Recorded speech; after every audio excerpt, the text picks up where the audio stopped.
Next 9 news में आपका बहुत बहुत स्वागत है। मैं हूं आपके साथ अबरारुल हक रहमान। दर्शकों, इस समय कई बड़ी खबरें आ रही है और इस बात को लेकर के अब चर्चा ये हो रही है कि आखिरकार किसान के मुद्दे पर सरकार क्यों खामोश है। आज के इस रिपोर्ट में हम इसी बात की चर्चा करेंगे और समझेंगे कि आखिरकार किसानों के मामले को लेकर के ये मुद्दा इतना ज़्यादा फंसता हुआ नजर क्यों आ रहा है।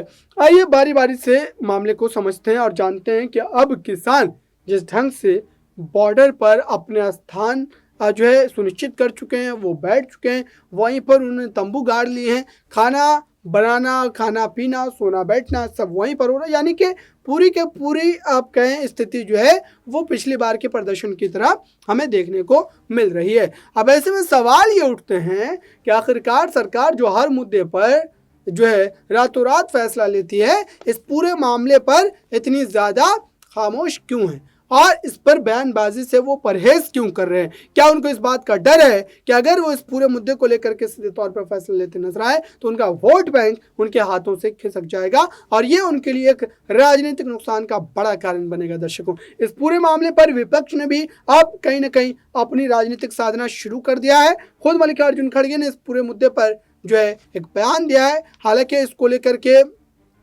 किसानों की तरफ से कोई बात नहीं कही गई है, लेकिन विपक्ष का पूरा समर्थन इस समय किसानों को प्राप्त है। सुनिए मल्लिकार्जुन खड़गे को। मोदी सरकार पिछले 10 सालों में इस दोनों संस्थाओं को, किसान को, जवानों को बर्बाद कर दिया। मैं ये बोल रहा हूं, आपको मालूम है किसान दिल्ली के बॉर्डर पे बैठे, उनसे बात नहीं किए। किसान 3 काले कानून के खिलाफ लड़े, लेकिन उन्होंने कानून को सस्पेंड किया, लेकिन कानून अभी नोटिफिकेशन में वापस लेने का आया नहीं है।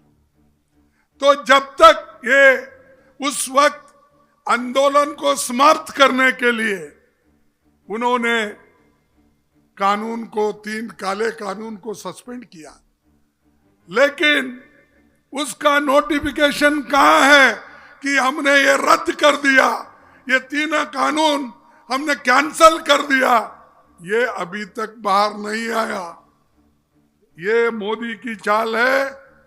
ये हमेशा दिखाते हैं जैसे हाथी के दांत दिखाने के एक होते हैं और खाने के एक होते हैं, वैसा ही इनका है। तो आपने देखा दर्शकों, आखिरकार ये जो स्थिति पैदा हो रही है इसका ठेकरा किसके साथ फोड़ा जाएगा, क्योंकि किसान जो मांग कर रहे हैं एमएसपी को लेकर के, स्वामीनाथन कमीशन के उन सिफारिशों को लागू करने को लेकर के, इस पर फैसला क्यों नहीं लिया जा रहा है, क्यों इसको अटकाया जा रहा है। एक के बाद एक आप कह सकते हैं कि लंबे समय से हम देख रहे हैं कि इस पूरे मामले को लेकर के जो कृषि मंत्री हैं वो ये दावा कर रहे हैं कि इस बात का हल निकाला जा सकता है, बातचीत से पूरा का पूरा मुद्दा सुलझाया जा सकता है, लेकिन इसको लेकर के किसी भी तरीके से आपने देखा कि यहाँ पर मामला हमें देखने को नहीं मिल रहा है। यानी कि ये जो किसानों को लेकर के सरकार का पक्ष है ये बिल्कुल अलग है। सरकार ये चाहती है कि कोई मुद्दे माने जाए, कोई मुद्दे नहीं माने जाए, लेकिन किसान अपने जिद पर अड़े हैं। वो लगातार इसको लेकर के ये बात दोहरा रहे हैं कि जिन जिन मांगों को उन्होंने रखा है उसको मानना ही पड़ेगा, वरना वो पीछे हटने वाले नहीं है। चूंकि इससे पहले भी इस तरीके की स्थिति पैदा हुई थी, इसी वजह से ये मामला जो है हमें देखने को मिल रहा है। दर्शकों, आइए किसानों को लेकर के जो पुलिस की सख्ती बरती गई थी वो भी तस्वीर आप देख लीजिए, और उसकी वजह से आज किसान उसी जगह पर डट करके बैठ गए हैं, वो पीछे हटने को तैयार ही नहीं है। देखिए इस रिपोर्ट।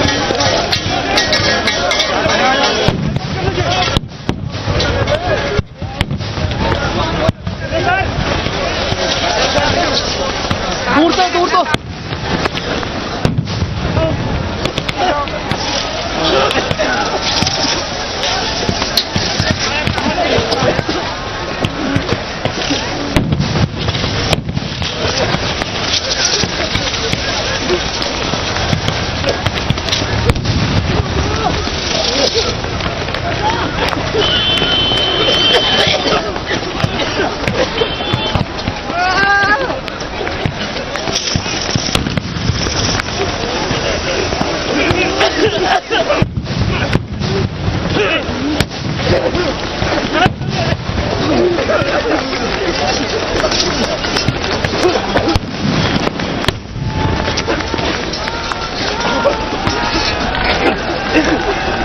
तो आपने देखा दर्शकों, इस पूरे मुद्दे को लेकर के साफ तौर पर यह कहा जा सकता है कि अब सरकार को यह फैसला बदलना पड़ सकता है, सरकार को यह पूरी की पूरी स्थिति बदलनी पड़ सकती है, क्योंकि लंबे समय से हम देख रहे हैं कि ये मुद्दा सीधे तौर पर नुकसान पहुंचाने वाला है और इसको लेकर के कहीं ना कहीं अब जो है सरकार को बैठ करके चिंतन मंथन भी करना पड़ेगा कि आखिरकार इसका हल जो है कैसे निकाला जाए। देखिए, विपक्ष का जो पूरा का पूरा मुद्दा है, विपक्ष जो इस पूरे मामले पर कहीं ना कहीं राजनीति कर रहा है या फिर आप कहें कि किसानों का वो खुले तौर पर समर्थन कर रहा है, उसके कई बड़े मायने निकाले जा रहे हैं। यहाँ तक कहा जा रहा है कि विपक्ष 2024 के लोकसभा चुनाव को लेकर के ही ये तमाम तरीके की स्थिति को अपना रहा है और इससे साफ तौर पर कहीं ना कहीं मामला जो है यहाँ पर किसानों के पक्ष में भी जाएगा और सीधे तौर पर आप ये कह सकते हैं कि विपक्ष के भी हित में ये पूरा मुद्दा जो है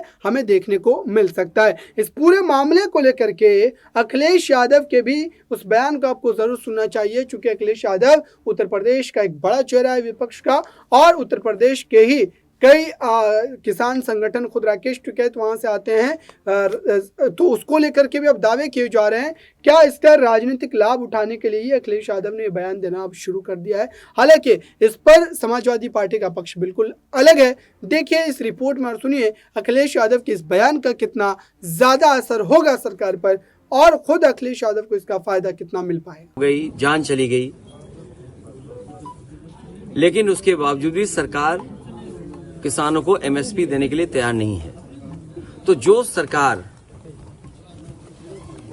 किसानों के नाम पर वोट लेना चाहती हो, जो सरकार स्वामीनाथन जी को भारत रत्न दे रही हो, जो सरकार किसानों के नेता चौधरी चरण सिंह जी को सम्मान दे रही हो, भारत रत्न, आखिरकार किसान को एमएसपी क्यों नहीं? या एमएसपी देना नहीं चाहती सरकार? बड़े लोगों से मिली हुई है सरकार, जो लोग मुनाफा कमाना चाहते हैं उनसे सरकार मिली हुई है और उसी का परिणाम यह है कि किसान की आवाज दबाने के लिए लगातार सरकार इसी तरह का व्यवहार कर रही है किसानों के साथ।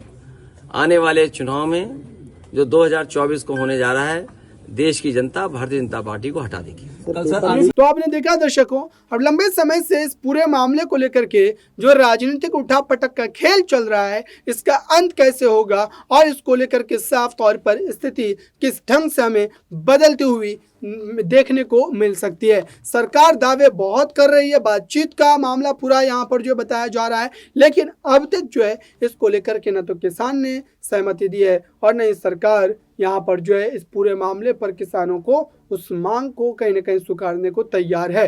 तो अब मामला फंस चुका है और 2024 से पहले भाजपा के लिए कड़ी चुनौती जो है सामने आकर के खड़ी हो गई है। फिलहाल इस खास रिपोर्ट में बस इतना ही। जुड़े रहें बड़ी खबरों के लिए नेक्स्ट 9 न्यूज़ के साथ।